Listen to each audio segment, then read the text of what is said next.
Hello guys, welcome back to our YouTube channel. अभी इस वाले चैनल पे हमारे कुछ एप्टीट्यूड के क्वेश्चंस आएंगे जो हमारे कॉम्पिटिटिव एग्ज़ाम्स में आ चुके हैं। जितनी भी हमारी एमएनसीज़ हैं जैसे टीसीएस हो गई, विप्रो हो गई, इन्फोसिस हो गई, उनका जो पहला राउंड होता है वो उसमें बेसिकली एप्टीट्यूड के ही क्वेश्चंस पूछते हैं। अब हमारे एप्टीट्यूड में भी बहुत सारे टॉपिक्स हैं क्योंकि बच्चे क्या करते हैं कि इंटरव्यू रिलेटेड और ये सारे क्वेश्चंस देख लेते हैं, बट एप्टीट्यूड उनका पहला ही राउंड क्वालिफाई नहीं हो पाता है। तो जब तक आप पहले राउंड में ही क्वालिफाई नहीं करोगे तो आगे के राउंड कैसे दे पाओगे। हमारे आगे कोडिंग राउंड्स होते हैं, इंटरव्यूज़ होते हैं, बट वो तभी आप दे पाओगे जब आपका पहला राउंड एप्टीट्यूड राउंड क्वालिफाई हो जाएगा। अब उसमें भी बहुत सारे टॉपिक्स हैं, लाइक परसेंटेज हो गया, प्रॉफिट एंड लॉस हो गया, हाइट एंड डिस्टेंस हो गया, टाइम एंड वर्क हो गया। सो ये इनमें से बहुत ज़्यादा क्वेश्चंस आते हैं इन एमएनसीज़ में। अब जैसे ये जो क्वेश्चन है ये पहले भी टीसीएस में आ चुका है और इसको हम कवर करते हैं, देखते हैं इसको कैसे सॉल्व करना है। और आगे की वीडियोस में हम हर तरह के टॉपिक्स को कवर करेंगे, जैसे टाइम एंड वर्क हो गया, स्पीड एंड डिस्टेंस हो गया, हर तरह के प्रॉफिट एंड लॉस हो गया, परसेंटेज के क्वेश्चन हो गए, नंबर्स के हो गए। तो हम और शॉर्टकट्स भी देखेंगे साथ में कि कितनी जल्दी से जल्दी हम उसको सॉल्व कर लें, क्योंकि इन सारे एग्ज़ाम्स में हमारे पास टाइम लिमिट होती है। क्वेश्चंस बहुत ज़्यादा होते हैं, लगभग 60-60 क्वेश्चंस होते हैं जो हमें 1 घंटे में सॉल्व करना होता है। तो ज़्यादा से ज़्यादा आप केवल 1 मिनट एक क्वेश्चन पे दे सकते हो उसे सॉल्व करने के लिए। तो हम इसमें सॉल्व भी करेंगे और शॉर्टकट्स भी देखेंगे कि कितनी ईजिली और फास्ट हम इन क्वेश्चंस को सॉल्व कर पा रहे हैं। जैसे अभी ये क्वेश्चन है कि A can do a piece of work in 10 days while B can do it in 15 days, then in how many days can A and B working together do it. मतलब कोई पर्सन ए है जो कोई काम 10 दिन में कर रहा है, कोई बी है जो उसी काम को 15 दिन में कर रहा है। तो दोनों साथ में अगर करते हैं तो कितने दिन में वो काम कंप्लीट कर देंगे। सो इसको करने का तरीका ये होता है कि ए इस काम को कर रहा है 10 डेज़ में, बी इस काम को कर रहा है 15 डेज़ में। ओके, तो सबसे पहले हम ये निकालेंगे कि LCM of A and B.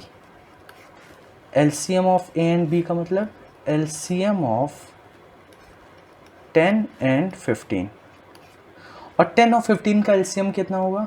It is 30।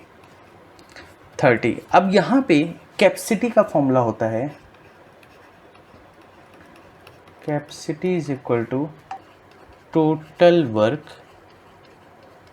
Divided by days. तो अगर हम ए की कैपेसिटी निकालेंगे, so capacity of A is equal to total work हमारा कितना निकला था जब हमने इनका एलसीएम निकाला, तो टोटल वर्क निकला 30 डिवाइडेड बाई ए उस काम को कितने दिन में करता है। ये क्वेश्चन में दिया गया है कि ए उस काम को 10 दिन में करता है, तो 10 से डिवाइड कर देंगे तो कैपेसिटी ऑफ ए कितनी आ गई? 3। अब similarly capacity of B, capacity of B कितना निकालेंगे? टोटल वर्क हमारे पास कितना था? 30 डिवाइडेड बाई बी उस काम को कितने दिन में कंप्लीट करता है? 15 डेज में। So 30 divided by 15 is equal to 2। अब capacity of A plus capacity of B, अब ऐसा हम क्यों कर रहे हैं? क्योंकि हमें ये निकालना है कि ए और बी अगर दोनों साथ में उस काम को कंप्लीट करते हैं तो कितने डेज में वो कंप्लीट कर पाएंगे।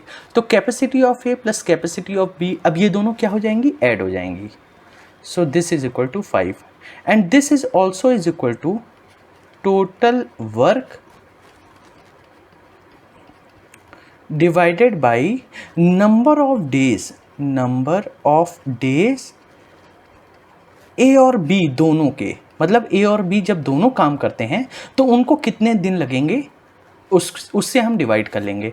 Now this is equal to, अगर हम नंबर ऑफ डेज इधर ले जाएंगे, so number of days is equal to, ये क्या आ जाएगा? टोटल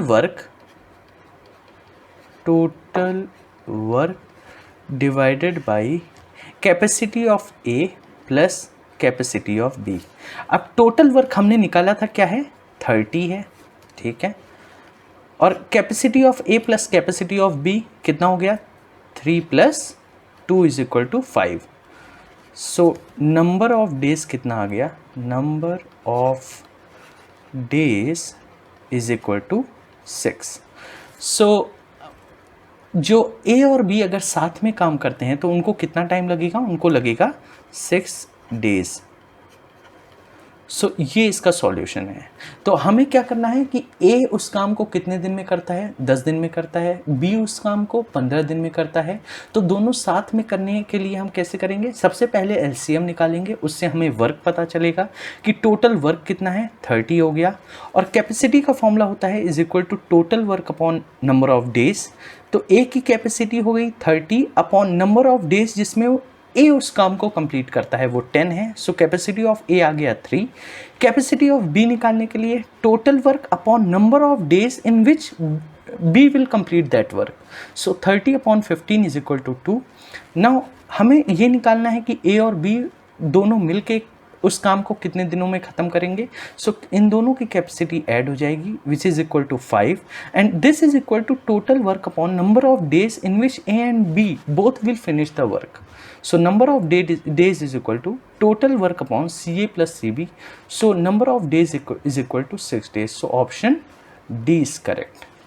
So इस तरह के क्वेश्चंस आपको जो किसी भी जैसे किसी भी MNCs हो गया उसके पहले फेज़ में आपको इस तरह के क्वेश्चंस मिलेंगे और आगे की वीडियोस हमारी इस तरह के क्वेश्चंस पे आएंगी। Thank you.